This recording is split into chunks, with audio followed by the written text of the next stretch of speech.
welcome. I'm Alison from Bag Ladybird Learn to Sew, and today we're going to be talking about how to tie off your overlocker threads. Now, 9 times out of 10 you do not need to tie off your overlocker threads because they're going to be sewn into another seam.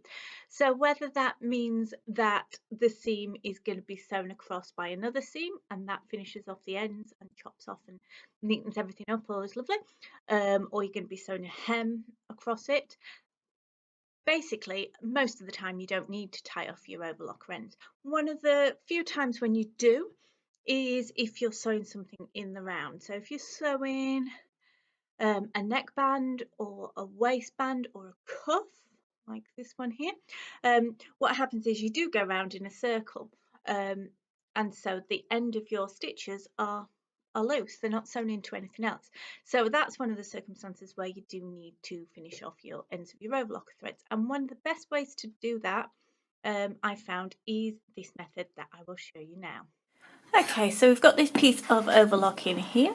I have sewn both the needle threads in red to make them obvious for you, and then the looper threads are in green, both the upper and lower looper.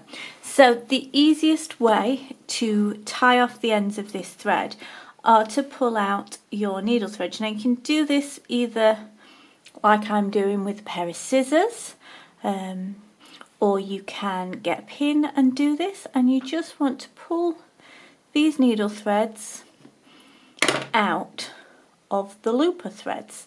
So if you start nearest to your fabric and just pull and separate, you've got the two there, and you can tie those off, bring it close to your fabric in a reef knot,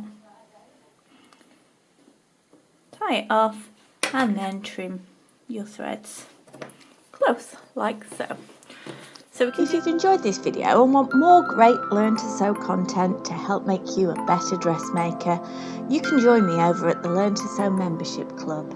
The link's in the description box below.